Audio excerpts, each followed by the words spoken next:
This question is about answering the question, which of these two, the shirt and a jacket, have a lower discounted price?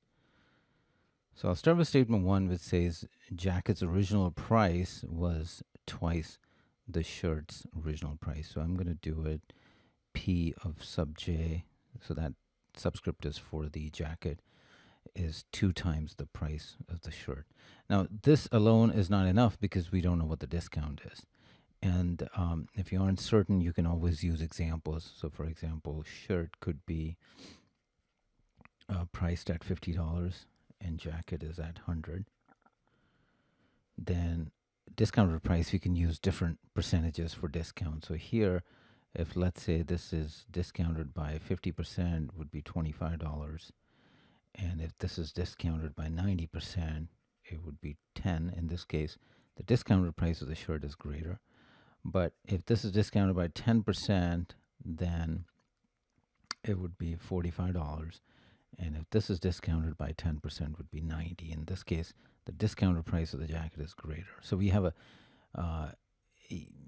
two different answers. In one case, the shirt has a greater discounted price. In the other case, the jacket. So you can use examples, but obviously it takes time. But if there are situations where it's difficult, I always recommend using examples. But just recognize it does take time. So 1 alone is insufficient.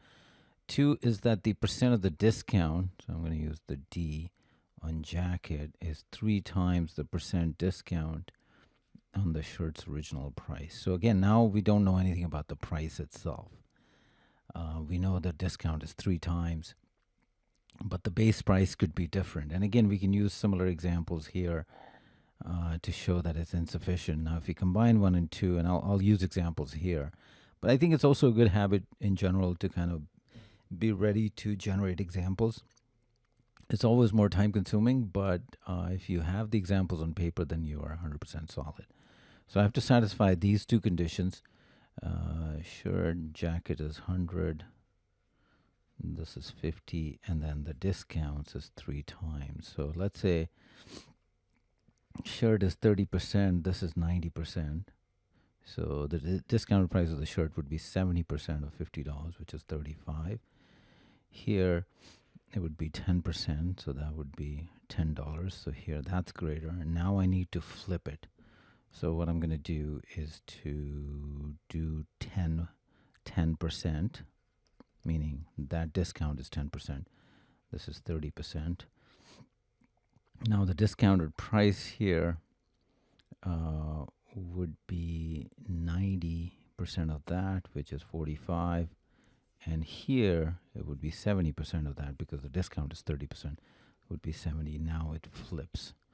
So 1 and 2 combined are still not sufficient. The answer is E.